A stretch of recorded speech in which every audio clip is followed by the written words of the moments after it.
Welcome to VERSED, the ASCAP podcast. I'm Eric Philbrook. Coming up on the podcast today, I talk to composer, artist, entrepreneur, philanthropist, and all-around music legend Herb Alpert on the occasion of an exciting new documentary just released that explores his incredible decades-long career.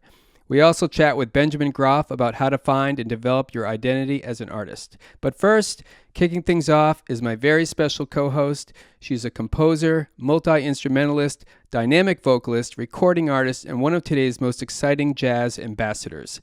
She has shared the stages with such jazz and R&B music luminaries as George Coleman, Diane Reeves, Wynton Marsalis and the Jazz at Lincoln Center Orchestra, John Batiste, Audra McDonald, Chaka Khan, Alicia Keys, Janelle Monáe, Layla Hathaway, Jill Scott, Erykah Badu, and many, many others. She is a two-time winner of the ASCAP Foundation Herb Alpert Young Jazz Composers Award. She has appeared on BET's Black Girls Rock as a saxophonist and flutist in the All-Star Band. She is the first woman in 30 years to tour internationally and perform full-time over 2 seasons with the Jazz at Lincoln Center Orchestra. She is often on the road leading her own quartet and as a featured artist with the Darrell Green Trio, and she has earned accolades from Jazz Times to Downbeat, All About Jazz to the New York Times, NPR to SiriusXM Satellite Radio, and BET to Jazz Night in America. Whew! Please welcome Camille Thurman. Hi, Eric. Thank you so much for joining us. First off, it's the requisite question these days. There is so much to process. How are you feeling? I'm feeling good. 6 months into this pandemic is some form of some normalcy starting to kind of sort of creep back. Right. I think we're all getting used to this altered state, whether we like it or not. You have accomplished so much in your career, and it sounds like in a normal world you would be crazy busy. In what ways are you staying creative, active, and inspired this past year? Oh, that's a great question. I'm always busy working on something, but to keep my inspiration going and the passion running strong, I'm always in tune to what's happening in my world around me. And this 2020 has been quite a significant year, as far as personally, as far as artists, as far as people within the community, as far as racially, as far as gender and whatnot. So it's been a lot of inspiration. I've been really blessed to use this time to kind of take what's happening in my world and find ways to connect the music with the community, which is our job as artists. Well, music unites, and artists are more important than ever these days. As an accomplished composer and musician who has worked with some of the best artists and composers in the world, you surely have experienced a level of genius that few artists get to experience, no matter how talented you are. What are some of the lessons and opportunities you have gained as an artist from that level of collaboration? That's a great question. I've learned, one, to always be appreciative of your audience, because you never know, there might be that one day, which is this year, where you might not be able to have that experience of performing and communing with the people that come to support and hear you. I miss that space so much to connect with people and to play. There's something that's really spiritual and that's beautiful that happens when we perform, especially as jazz musicians. We never perform the same thing twice. Every experience is always going to be different, and it's always going to be at the moment. And those connections that we have with our audience is precious. So that's one thing I've learned. Of course, always staying as much as you can on top of yourself creatively, giving yourself inspiration. Since we've been home, we haven't really been touring. I've been actually able to go for nature walks for the first time in a long time, because we travel so much, and being able to take in what's happening around you as far as your world or the people that you live amongst, appreciating connecting with people, sharing experiences, and also being able to support one another when those moments come where emotions run high. I mean, this year we've had a whole wide gamut of emotions, from fear to loss to love to celebration, all packed up in one, short span of time. It's been teaching me as an artist to take those experiences and use them as ways of connecting the people into the music, but also connecting people together. Right. There's so much talk about all the things that we can't do and that artists are unable to do in this climate. But what I keep thinking about is all the pent up creativity, all the stuff that's gonna just come bursting through into the world when this is all over. I mean, just think about all the passion and stories and all this, all this great music that this will produce, really. It's going to be a lot of great music. So later in this episode, I talked to the great Herb Alpert. You have twice received the ASCAP Foundation Herb Alpert Young Jazz Composers Award. How important has it been for you to receive acknowledgement, encouragement, and support such as this award in your career? It's been a huge lifting feeling of, wow, there's somebody that's listening and that cares about investing in my creativity and seeing that it continues. As a young artist, you're trying to find your identity in this music, but then also you're trying to be the best that you can be and develop and stay inspired. And when you have somebody acknowledge you and say, hey, you're onto something good, keep going, it's a great feeling. It really is. Music education is so vital, especially to young people. Some of that education can be formal, but there are many other ways, young artists can further their craft if they have the passion and the drive. What are some of the best ways you have been able to educate yourself over the years on your art and the craft and your identity, as you said, to hone your skills, to reach that goal? First and foremost, hanging out with mentors. That's been one of my biggest influences as far as developing as an artist, but then also understanding the history of this music, being able to have those conversations with them. Even now, during the pandemic, everybody's home because we're not working, and being able to make that phone call and have that connection of community, but then also hear the stories. I was just talking to a mentor a couple of weeks ago, and he called me. He was like, I've been listening to some records I haven't heard since I was 18, and it's given me a whole new insight on how I hear music now. And just listening to him say that, I was like, man, I need to go back and do that too. There's a lot that I'm sure if I revisit it now, years later, I can gain some new understanding. And in hearing those stories of those musicians working with your heroes, it gives you motivation, especially now, to keep practicing, to keep creating, to keep pushing, keep loving the music, keep learning as much as you can as far as the history, and keep celebrating it every day and everything that you do, whether it's finding ways to record and create projects at home, or connecting with other people virtually and recording, or inspiration to write new music for new projects. I've had the good fortune of seeing a lot of colleagues and friends recording now, which is great because it gives us, and it gives me motivation to keep living, keep musically thriving. Jazz has such an incredible history. It is really, it's one of those art forms that just constantly, reinvents itself and evolves, and, there's tradition, but there's also innovation. What sort of lessons does that hold for creators today? To keep going. I mean, if you think about it, when this music was first, in its early beginnings being developed, the innovators that made this music, they were going through some tough times too. You had your First World War, you had your Depression, you had your Second World War, you had the Korean War. All of these things were happening socially, and when you listen to the music, it's a snapshot of what it was to be in their shoes living at that time, and the music is a reflection of the world they were living in. So it gives us inspiration to take snapshots even right now of what we're dealing with, and use the music as a fuel to drive and push that creativity moving forward and developing the music. Right. So before we go, you know, when the world opens up, as the world opens up, what are you most excited about doing and getting back to? Performing.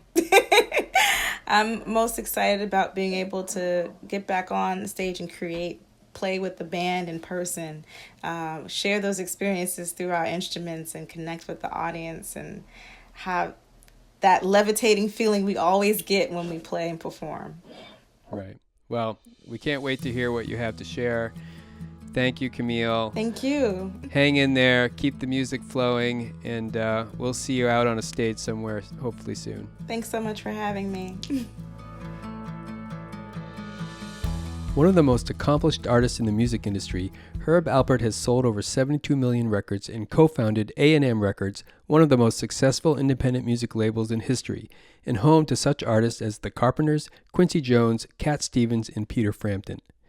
A brand new documentary, Herb Alpert Is, directed by John Scheinfeld, provides a passionate and inspiring look at the life and work of Alpert and the incredible impact he's had on American culture. Trumpet in hand, Herb Alpert first rose to fame in the 1960s with his Latin-flavored group, the Tijuana Brass Band, and has gone on to earn 15 gold and 14 platinum records. He has won 9 Grammys and received the National Medal of Arts from President Obama in 2012. Less known is his striking work as an abstract painter and sculptor, and he was just named Philanthropist of the Year by the Los Angeles Business Journal for his significant support of educational programs and the arts nationwide. From the Harlem School of the Arts and UCLA to the annual ASCAP Foundation Herb Alpert Young Jazz Composer Awards. As a companion to the documentary, Alpert also just released a box set featuring 63 songs spanning 5 decades and 180 pages of vintage photos and liner notes. I recently talked to him about his decades-long career, the documentary, and what lessons he's learned and still learning on his incredible artistic journey. Here is my conversation with the legendary Herb Alpert. Herb Alpert is, it's an open-ended statement, and probably a lot of people would fill in the blank there with depending on their experience with you. But I guess let's start from the child that became the musician. Everyone is young in heart, but musicians are especially young in heart. So what do you keep inside you that you've carried through all these different phases of your career? Well, I'm a lucky guy. I feel very grateful that I had this opportunity when I was 8 years old in my grammar school here in LA. And there was a music appreciation class. I happened to pick up the trumpet. And it was talking for me because, I'm pretty much an introvert. And in fact, when I was younger, I was a card-carrying mute. So that when the trumpet started making noise for me, it was talking for me. It was saying the things that I couldn't get out of my mouth. So it's been a major friend in my life. What were you drawn to musically at that young age? What were the styles or the the waves of feeling that you would get from music? What prompted you to go in the direction that you ended up going in? Well, it took a long time to make sense out of the horn. You just don't pick it up and 2 weeks later you're playing music. It was a couple of years after when I started playing in the little bands, little orchestras, school orchestras. I had fun. I always was the first trumpet player for some God-given thank you reason. And little by little, when I was in high school, we had a little band, little trio called the Colonial Trio. I went to Fairfax High School here in LA. And at that time, that was in the 50s, I guess the early 50s, there was a television show. Television was just getting really started. And there was this television show called High Talent Battle.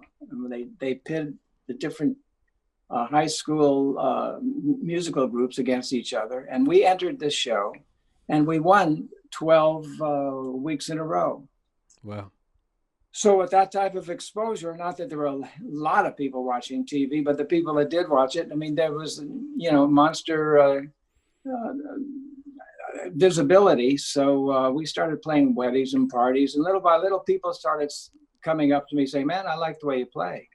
and I have good relative pitch. So if I hear a song on the radio, I can just about play it back verbatim without even looking at music. So I was able to play a lot of the songs that were, popular at the time.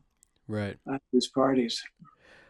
So television was obviously a big growing platform in the 50s into the 60s. Popular music was reaching around the world. Did you see yourself becoming sort of a celebrity as well as an artist? I mean, as an introvert, I'm sure that's not something that you wholeheartedly embrace, but it happened. And how did you handle that sort of success and that notoriety as it grew? Yeah, well, I wasn't thinking about being celebrity. I was thinking about being successful.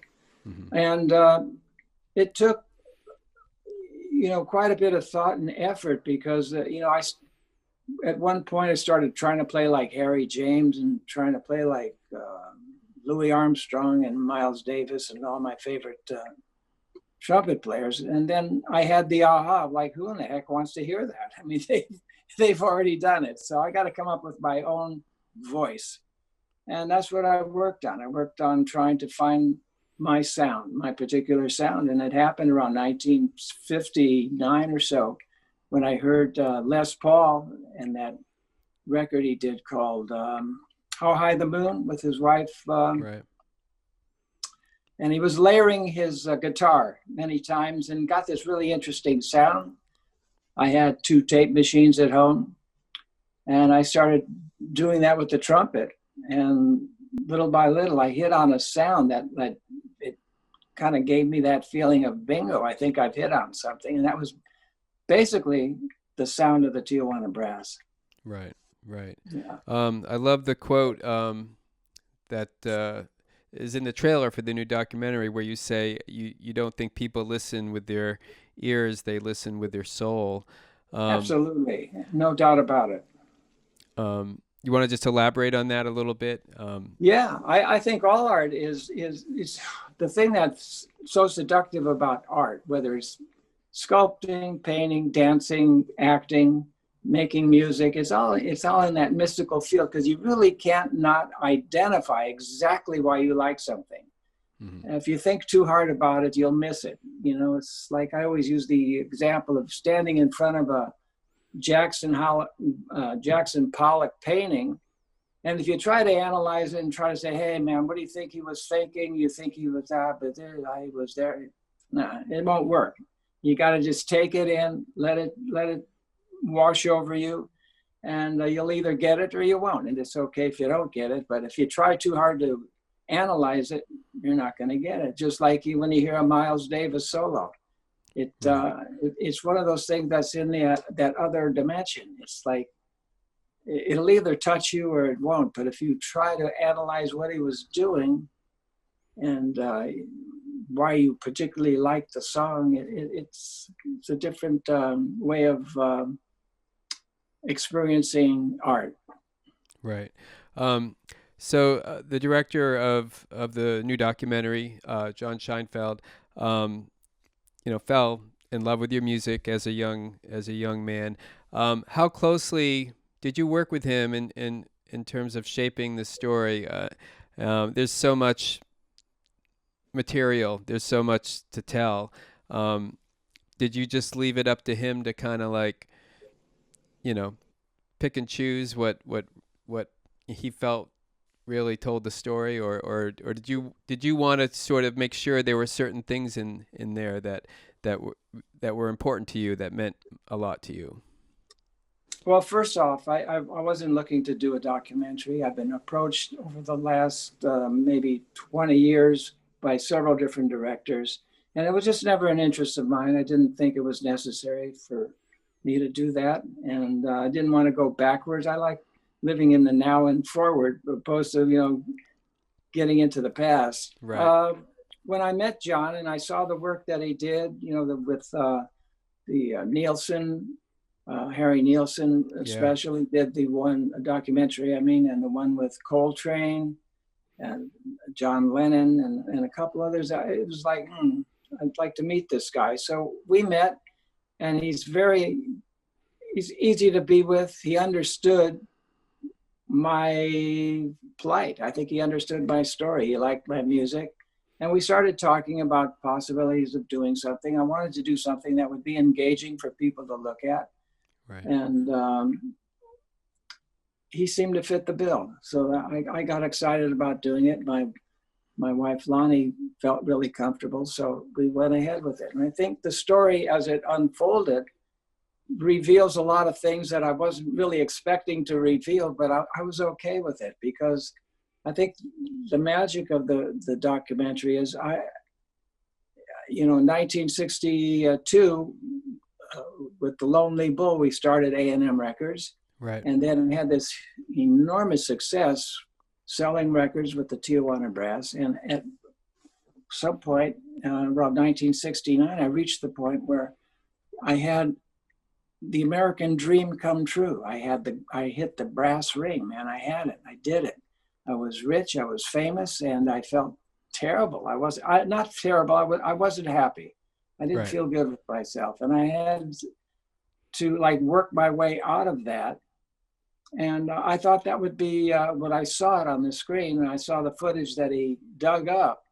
I thought it would be interesting for people to see. It's not all peaches and cream, and you can get to the other side, because I am at the other side, and I'm married to an angel, and my life is pretty amazing. I'm grateful for what I have and what I went through.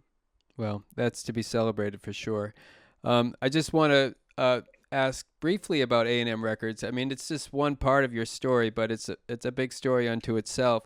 But it centers around artist development, and as you know, the music industry has had its ups and downs over the years. But art is a very fragile thing. Music is a very fragile thing if it isn't nurtured and preserved and handled well.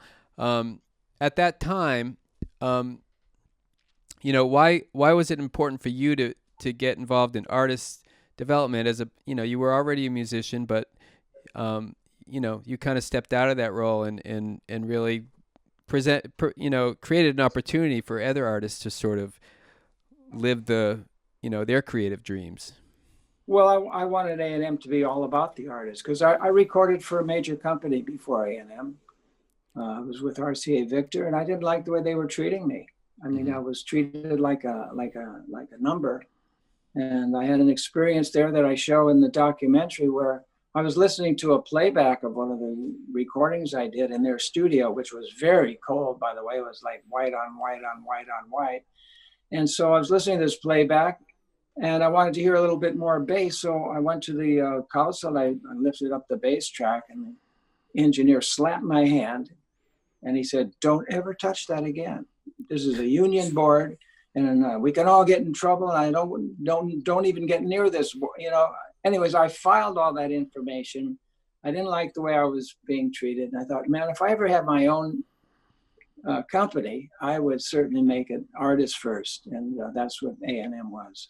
Right. So you are an artist in many ways. I see you are surrounded by a beautiful painting behind you. Were you always working in these other mediums, throughout your career? Or did that come later? Well, I've only been painting for 50 years. You mean something like that? Yeah. No, I love to paint. I was painting by just for my own pleasure, and an art dealer happened to see my work and said, "Let's show it." Mm-hmm. And that was years and years ago. And ever since then, I've had shows in Europe and all through the United States, and it's been great. I do it for my own safety and health, because it's out of my control. I'm a right brain guy.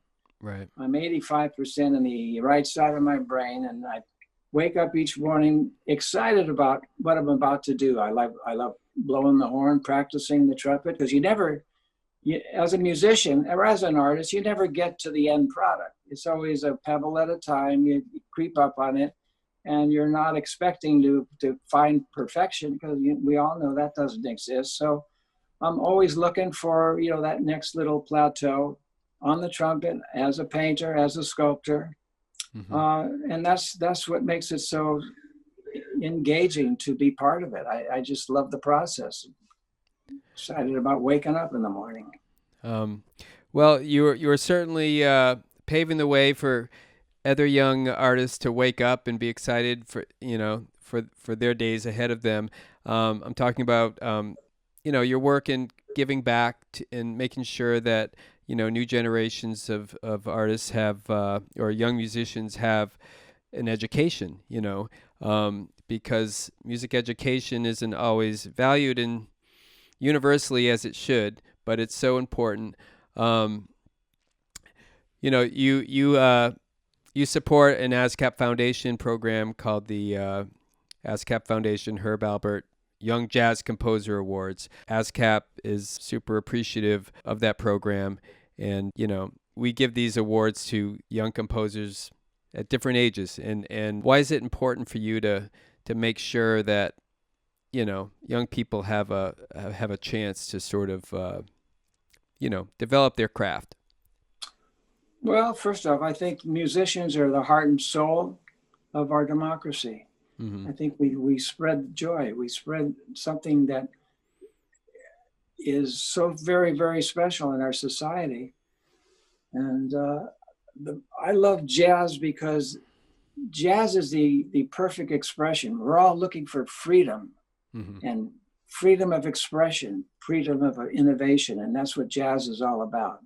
And I think that's something that we could use more of. Absolutely, especially in these challenging times, music and jazz and all these these expressions are so valuable to preserve and to make sure that we get to enjoy them for years to come. So in you're rolling out a box set and a companion piece to the film. So there's a lot of music. There's a lot of just sort of looking back at what you've achieved and what you've been able to experience. You mentioned earlier that there were some things that you were surprised to sort of learn now that you were able to kind of see this whole thing as a piece. What were some of the surprising threads or themes or storylines that came out of this project? Well, as a musician, I think the thing that I really, really learned, it was such an important moment in my life because around 1969, 1970, I had a hard time playing. I was going through a divorce and I was stuttering through the trumpet. I couldn't get that first note out right. And it took time to work that problem out. And I found a teacher in New York. His name was Carmine Caruso. And he was called the troubleshooter. So musicians from all over the world were coming to this guy, going to this studio in New York, and he was treating everyone like an individual. He didn't have a cookie cutter way of approaching his technique. And to top it off, he never played trumpet a day in his life, but he had the art of teaching. Okay. Because his father was a teacher, and Carmine played saxophone, and I think he played violin as well. But when I met him and I was in this major trouble, I said, man, should I get rid of my trumpet? I mean, should I trade trumpets? Is it the mouthpiece? Is it the blah? And I was trying to blame it on a bunch of things. He says, look at, man, you see this trumpet of yours? It's just a piece of plumbing. And I was looking at it like I was seeing all the pipes, and I thought, yeah, right. It is. He says, you're the instrument. You're the sound, man. You're the instrument. That trumpet's a megaphone. That's just so it's amplifying you. And that really struck home. And that's, I think, a lesson that it's an aha for me. And it's an aha I'd love to pass on to all, musicians and artists. It's something that has to come through you. And if you fight it, if you try to, copy your favorite artist, you're not going to find it. And art is a little bit of smoke and mirrors too. When you get into the painting area, Picasso said something that really struck home for me. He says, you take a pretty good painting and you put it into a room with a bunch of great paintings, everyone will look at that pretty good painting as damn good. It'll be really good. Right. You take that same painting and you put it into a room with a bunch of dogs and paintings that don't work, and they'll look at that very same painting and say, man, why did he do that? You know, so you got to get beyond that one. Right. And as a musician, you know, as somebody who tries to make recordings and all that, you try not to judge yourself. You just try to just do the best you can. I mean, this might sound like super humble, but I never thought about making a hit record. The only time I did think was The Lonely Bull. I was trying to make a record that would be good on radio. And I adhered to some of the, you know, the things that I was hearing on the radio. And a dear friend of mine, disc jockey in Los Angeles, he heard the demo that I recorded. He said, well, where's the hook? I said, what do you mean the hook? He says, you need a hook. You need that hook where people either whistle it or can't get it off their brain, you know? I said, there's no hook, man. This is an instrumental record. You know, it's like, I don't have that chorus that tells you lovely things. He says, you need to hook. And that's what I put on that Olay right in front of the entrance of the Lonely Bull. That was, I guess, the hook. Anyways, what I'm trying to say is, after the Lonely Bull was a big hit, it was, you know, like took off like a rocket ship. Our distributors around the country said, why don't you guys just take the money and run? Because you got lucky with this record. Mm-hmm. And because of your proximity to Tijuana. So like, look, why don't you just call it a day, nice record, move on. And that would really pique my interest because I had no interest in making that Lonely Bull sideways. Right. I mean, instead of trying to capitalize on what that Lonely Bull record was about, I said, I'm going to forget that and see how far I can take this sound, because I knew I had a good sound. Yeah. And that's what I did. I tried to, you know, each time just try to make a really good record that made me feel good. And I guess the reason I'm pulling out this yarn is because I make records for myself. Right. You know, and I feel if it's a good record and makes me feel good, it might make some other people feel good. But I never tried to make hit records. I just that I didn't even know what a hit record would sound like. I know, yeah, maybe if it's too long, that might not be a good record. But if it's, you know, within the confines of what radio was playing, you just never know. But I think bottom line, Eric, is that the timing was right. Right. If we tried to start A&M Records now, no chance. If I put out the Lonely Bull in today's market, I don't think so. So it's all about, a lot of it is about timing. I was ready. I was, you know, I was on my game because I was playing all the time. I was practicing and wanted to, you know, do something with the horn, but timing, it's all about timing. Right. I love the idea of the musician as the instrument itself. As someone who continues to make beautiful music and put out beautiful music, how do you take care of the instrument that is yourself? You know, what would you tell anyone who wants to have an enduring career in this business? How do you take care of that instrument? Well, you need love in your life. You know, I think that's an important ingredient. If you want to be happy for the rest of your life. I have an angel for a wife who happens to be a world-class singer.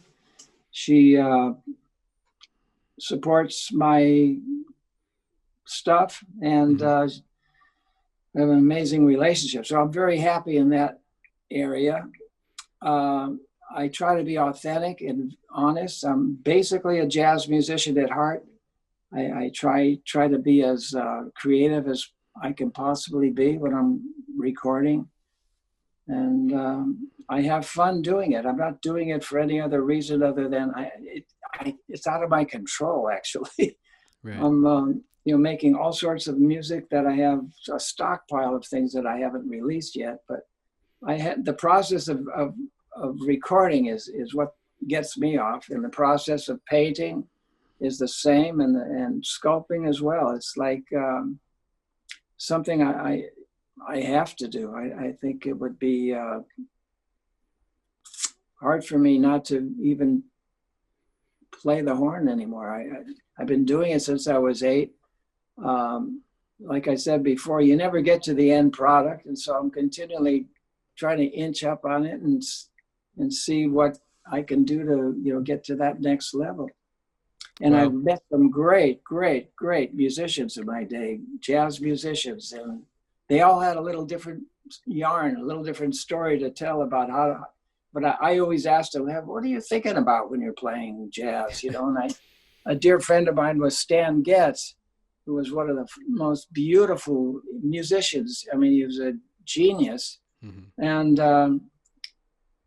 I was always in awe of him because he just plays the scale, and you say, "Wow, what a beautiful sound!" And that's lovely. So I said, and we were dear friends. I said, "Sam, what are you thinking about when you're playing?" Uh-huh. And so he said, "Well, this is funny."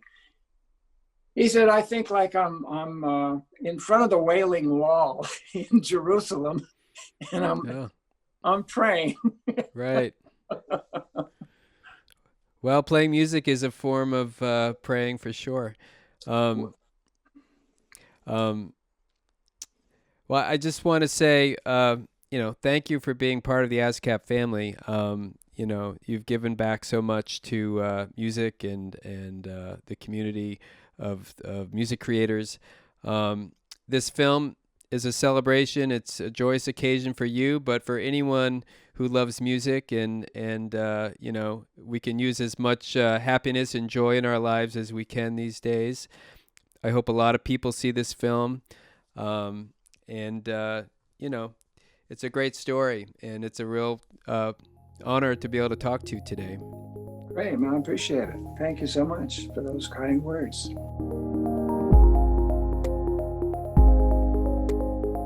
What a legend. He embodies cool on so many levels. If you want to check out the fantastic new film Alpert Is, ASCAP and the ASCAP Foundation are thrilled to bring you an exciting opportunity to support the foundation and entertain yourself in the process. Just go to ascapfoundation.org/Herb Alpert Doc and use our special link to rent and stream the film, plus watch some exclusive bonus material.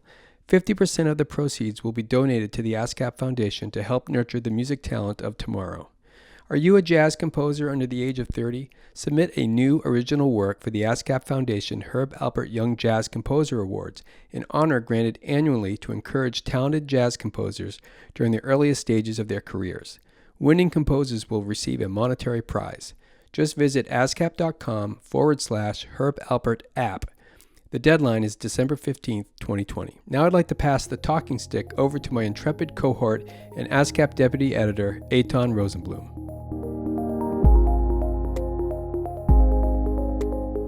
Benjamin Groff has had a long and distinguished career as a music publisher. He worked at BMG and EMI and was the very first U.S. employee at Cobalt.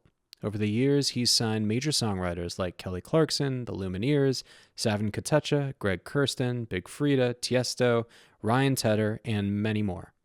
Currently, he heads up his own publishing company, Brill Building, as well as a label and music filter called We Are the Guard. He is also a passionate educator about the music biz, with a specialty in developing artists early in their careers. Benjamin just released his first book called How Do I Get a Record Deal? Sign Yourself. It's currently available for free at benjamingroff.com. He also has some terrific teachable courses on songwriting and marketing, which you can find on his website too. Right now, he's offering VERSED listeners 20% off using code Benjamin20. So, he's a great guy to have in your corner. We invited Benjamin to VERSED to talk about something on so many of your minds: how and why to find your identity as an artist. So first off, Benjamin, welcome to VERSED. Thank you so much. Thank you for having me, and that was a nice introduction. Thank you. So let's talk about your book a little bit. Step 2 in your 12-step program to get labels in a panic to sign you is all about defining yourself as an artist. So my first question is, why is defining yourself as an artist so important? Well, I think here is the bottom line, is that every week we now have I mean, you may know this more than other people, but how many releases would you say come out per week? Oh, I mean, it easily comes out into the hundreds, at least. Hundreds, or I mean, yeah, we're looking at about 40,000 releases, I think, a day. Wow. Yeah. So you have upwards of, and again, we have to earmark this for the time we're talking in, because this number might be going up. So we're talking now in November 2020. There are likely 140,000 to 200,000 music releases per week. So the question is, how do you differentiate yourself in an incredibly saturated crowd? So being a music publisher now for 25 years, what I found is that, like, the newbie mistake is that people want to be popular. So the typical thing that most people do is they want to be successful. They want to have success come to them. So typically what I see most people do, and this is on the songwriting side, this is on if you're a professional songwriter wanting to write hits for other artists, or if you're a music artist yourself, is that people look at and see what's popular now, what's happening. Let's go to the Billboard Hot 100. Let's go to my favorite Spotify chart or Apple playlist, no matter what genre you're in. So if you're in electronic music, maybe trap is happening right now, or maybe there's a new subgenre taking off, whatever that is. And the proclivity is to lean towards that and to chase that sound, or to chase what's popular, because, well, if I chase what's popular, then surely some of that success will come back to me, even if it's not the thing that you really are passionate about within your heart. And what I find is selling, and I almost hate to use the word selling, but maybe the better word is what is working today is authenticity. And even if you have this idea of what you really want to make music towards as a music artist, but you have a little voice speaking up that's saying, I don't know about that. I mean, that's a little too crazy. Or, well, that genre is not that popular right now. How am I going to get followers for that? I think that what's happening now is that there's a corner of the internet for everyone. And authenticity, along with great material and great artistry, and people who are pushing the boundaries and making great content, that's what I think is winning. So as an example, I'm very frequently going to Spotify profiles where I can see the numbers and the streams, and I'll be like, I've never heard of this artist. They're a chill artist, or maybe they're a goth artist, or just something that I don't expect to have hundreds of millions of streams on their page, yet there it is. And it's there because that artist has chosen to be authentic, has chosen to have a sonic identity, and pursue what is authentic to them and what comes natural. You talked about authenticity and how essential that is for sort of staking out your claim as an artist. Can you talk a little bit more about, like, how your sound as an artist and how the way that you look, how that all feeds into the package? And then, like, for people who don't know where to start, like, how do you find those sonic and visual identities for yourselves, the one that feel authentic? Yeah, I think I have some good answers for all of that. And let me just ask you, I mean, if you were to name 3 of your favorite artists, icons, all-time favorite artists, or your favorite artist at the moment, I mean, does anyone come to mind? Yeah, I mean, man, all time. I would definitely put Bowie up there. And I mean, the Beatles were my first favorite band and still one of them. But, more recently, at least in the pop realm, big fan of Billie Eilish. And I'm a metal kid at heart. So there are a lot of metal bands that definitely have this same issue. Oh, absolutely. I grew up in the heyday of 80s hair metal. So, if it was, they're my guilty pleasures. So if it's Bon Jovi or Poison or Dokken or Metallica or whatever, that's part of my passion as well. But all 3 of those artists you mentioned, they have a sonic identity and they have a visual identity. So David Bowie, the Beatles, Billie Eilish. So the idea is, if not knowing, if someone unearthed a new Beatles record and just released it and you heard it, you probably would be able to say, oh my gosh, that sounds like the Beatles or David Bowie. Or when you hear Billie Eilish, you know that it's Billie Eilish and Phineas. It's just that level. And all three of those people also have their own visual identity. And here's my thing for determining if you have a visual identity or not. And it sounds a little cheesy, but I guarantee that it's totally true. The question, the defining instance is if you have a sonic identity or not.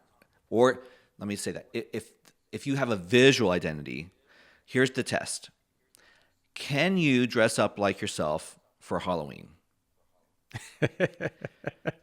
Or can someone dress up like you for Halloween if you're that artist? So you can dress. I see every Halloween. Some people dress up like David Bowie. Some you can dress up like the Beatles. With the haircut. And the black and white suit, and maybe the reverse, the skinny tie, all that. The skinny tie, and of course Billie Eilish. You could dress up like Billie Eilish for sure, like the different hair and the baggy clothes or whatever fashion trend she is pushing forward in the future at the moment. So all three of those people have visual identity, and you might say, well, what about those are more pop artists? What about indie artists? Well, Yeahs, I think, is an example. David Bowie is one of the most iconic artists of all time.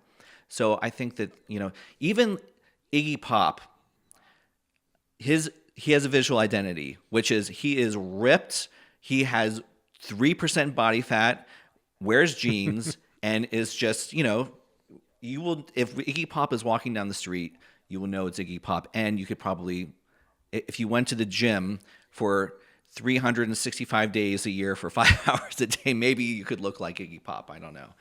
But that's where the visual identity comes in. And I find that with the artists who are making it happen today, I mean, we're obviously we're in music. We're in an audio experience.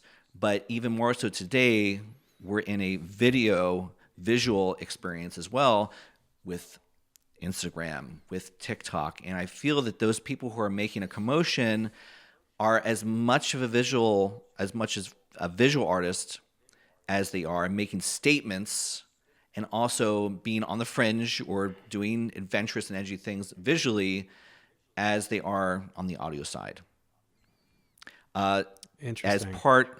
Thank you. As the other part of your question, how do you find that? How do you know you're on the right path?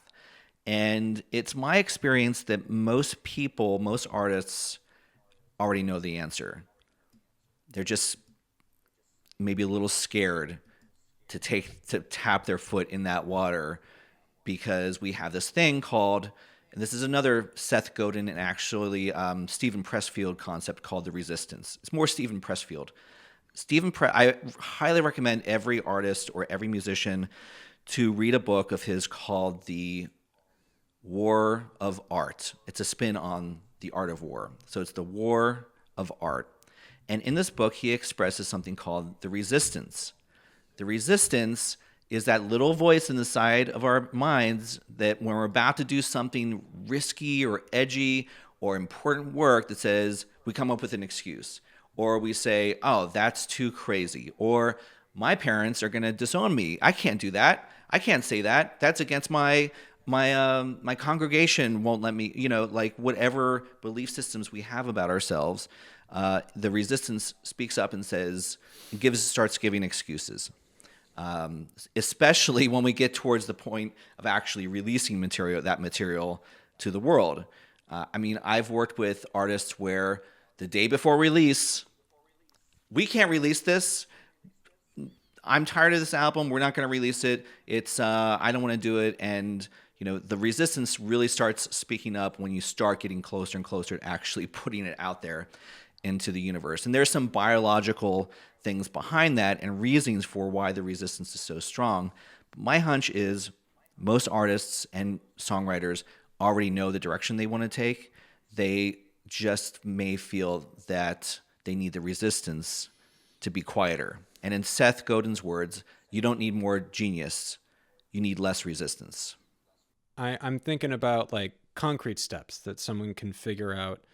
Hey, I don't know. I know the kind of music that I want to make, but I'm not sure what my first step to take is in trying to like convey my visual identity to the world, let's say. Well, here's another way to think of it. If you think of Blockbuster back in the day, maybe that's an old example, or you think of your favorite, maybe TGI Fridays or something like that, or if you think of the Army or the Marines, those people show up dressed in their uniform. So the question is, okay, what is your uniform? What you're going to go on stage, you need to put on your superhero costume now. So Spider-Man doesn't go out and fight crime as, Peter Parker. He puts on the Spider-Man costume, and now he's not just a skinny kid, he's a superhero. So what is your superhero costume? And, that could be, I would recommend people, if they don't intrinsically already know what that might be, maybe start going through some fashion magazines, maybe some high-end visual directors in like high-end fashion, and then go retro too. I mean, maybe it's a cyberpunk type thing, or maybe it's there's always a joke about we're going to go retro, like the 60s, the 1960s, no, the 1860s. In fact, I have one artist I might be working with. I put a proposal into him. His vibe is definitely like 1860s, gunslinger vibe look. Love it. So yeah, it's like, how do you stand out in a crowd? And,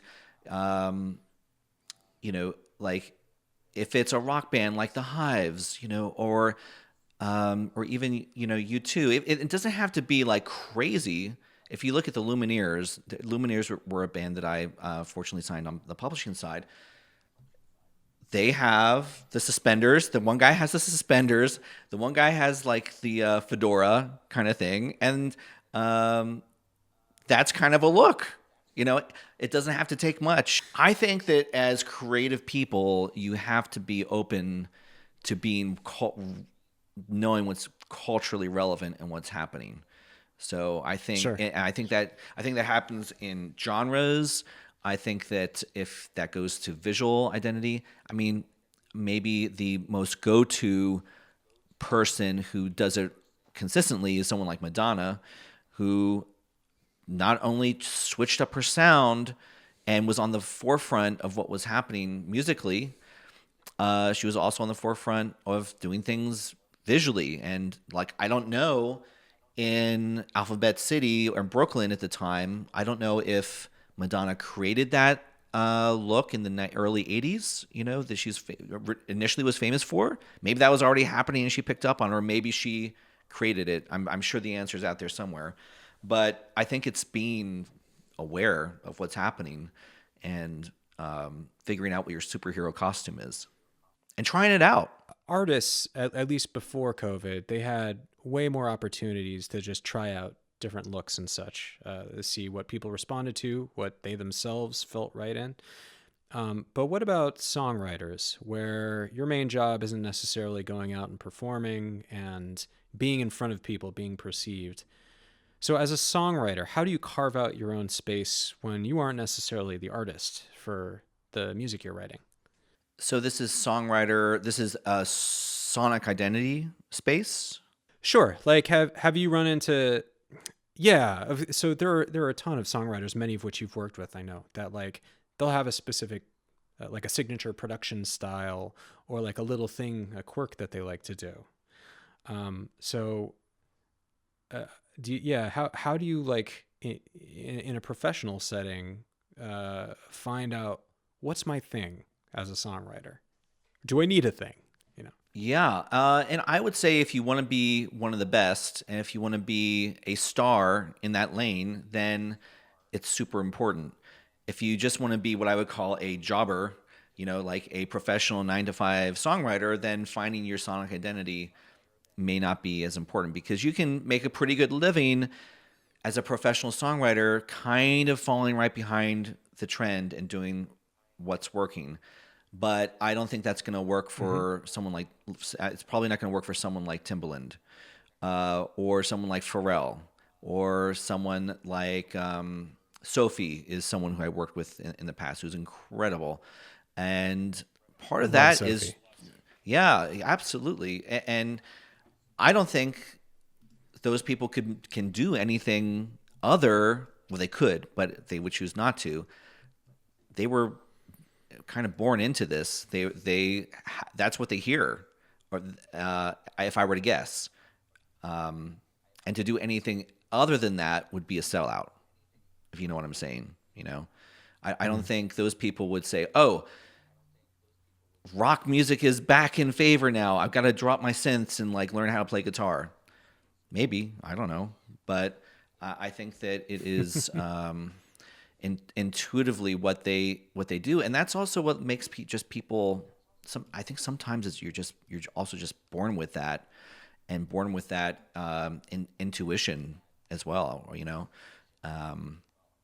There was a saying that a rumor that apparently one of the reasons Michael Jackson didn't want to technically go to sleep, and he was using those other drugs or whatever, was if he fell asleep, then he thought that God would give Prince a song that was meant for him while he was sleeping. So I don't know. It's that's what I heard. I mean, maybe I think it's just following your intuition, and if you feel that you need to be more inspired, it also means you need to increase your vocabulary. Meaning maybe, and this is what I recommend for all my songwriters and producers and artists, is like if you're in a pre-COVID world, if you're not going to, you may be writing songs for K-pop or maybe for some of the bigger artists on the charts, but if you're not going to like Hardfest, or if you're not going to some like the grimiest, dirtiest underground goth clubs in LA, and I know a few of them, like if you're not going to like some music events that start at 3 a.m, that's part of your job too, I think, especially if you're a producer, like picking up on those sounds of the underground, from the dirtiest, dingiest underground scenes to all the way to Coachella. Like those are things that I would highly recommend you're doing as a writer-producer. So you're soaking up these sounds, and because what happens is those sounds end up seeping into culture and becoming part of the main trend. And I'll give you a perfect example really quick. Is someone that I have been working with for 7 years is someone named Big Frida. And Frida is the sound, the originator, the godmother or godfather of bounce music. And in New Orleans, in the South, bounce music is club music. It's like you go out to the club, you're listening to bounce music, people are twerking, shaking their ass, and it's an amazing, infectious genre. And I started working with Frida, and my thought was that this genre is so amazing, and Big Frida is so amazing, I bet someone's going to start tapping into this and bringing it mainstream. And in my opinion, Frida's doing that on her own, but lo and behold, Beyonce knocked on Frida's door to lace Formation. Drake came to Frida and Black and Mild's door, knocked and asked if they could lace Nice for What. And so it's, if you're a producer, maybe knowing what's happening, what's percolating in your backyard or across the globe is like, for me, is super important. And as a publisher, I need to know that as well, because it's my job also to be picking up on those future trends and signing those new people. So I had one more question. We've been talking off and on about COVID. So from your perspective, how does this whole process of carving out your identity, sonic, visual, or otherwise, how does that change when we can only interact with our fans virtually right now? Well, I thought about that. I was thinking about that. And to be honest, I'm really not sure if it really changes that much. I mean, the thing that changes is you can't, go out and see your favorite artist or band perform. But I think for a lot of artists today, like, you aren't discovering the new breakout TikTok song at a coffee shop, like performing on their guitar. It's really become, if I were to hold up my phone, it's all about this, about discovery and playlists. And I don't know if it really, I mean, if you're a rock band, if you're an indie band, and you depending on live, yeah, it's a little different. But maybe this is also a time, I think that a lot of people think, well, TikTok is just for hip hop and pop music and things like that. Well, I don't know. Like, if you're an indie rock band, there's absolutely a corner of TikTok for you somewhere, and whatever that is. So maybe this is an opportunity to pivot, start learning some other platforms and diving into that. Because again, I think we are in a visual audio world as much as we are an audio visual. And for me, the live thing was a lot of times the icing on the cake. That's definitely for a lot of artists. It's been absolutely a key component. Like, how good is the live show? But today, I think a lot of those other things are coming first. Sure, and even beyond the TikTok and the video audio aspect that you're talking about, like, there's just as much of your visual identity that's bound up in your album art, or the kind of videos that you put together, or the kind of posts that you curate on your social media feeds and such. So you're right that there's so much opportunity to carve out your own niche visually, sonically, even if we can't play for each other. Yeah. And here's the other thing too, is that you also have a digital identity. When someone comes to your Instagram, they should be able to look at it and know what you're all about and what you stand for. What do you stand for? When they listen to your music, when they look at you, when they experience your digital twin, your presence on Instagram. And it doesn't have to be I'm here to save the world and I'm going to end suffering, and cure cancer, like LMFAO. And this also comes down to culture. LMFAO is an artist that I signed also to Cobalt. And, people would say that, well, they don't have culture. I would say, oh, no, you're completely wrong. Like, they have incredible culture. Their culture is party, have a good time, animal print pants out of control, and they've got the shuffling thing, and obviously this is a little bit more popular 10 years ago, but that also comes down to, like, what's your identity? What do you stand for? What is your culture? Who is your tribe? I'm sure Stephen Gordy, who's the son of Berry Gordy, as many people might know, like, I'm sure he got some lessons from Barry. Without a doubt. They used to, or maybe they still do, live around the ASCAP LA offices, and I remember watching him from the third floor, like, walking over to the coffee bean, still wearing the exact same leopard print pants that you wear in all the videos. That's them, They roll out of bed that way. At least, back in the day. Well, Benjamin, thank you so much for joining us and offering all this sage advice. Just as a reminder, he is offering his book, How Do I Get a Record Deal? Sign Yourself, for free. It's available for download at his website, benjamingroff.com. And he also has a few terrific teachable courses about songwriting and music marketing. You can find on the website too, and we'll have a 20% discount code listed on the VERSED website, ascap.com/VERSED. So, Benjamin, thank you again. Thank you. This was awesome. My pleasure. Thank you so much.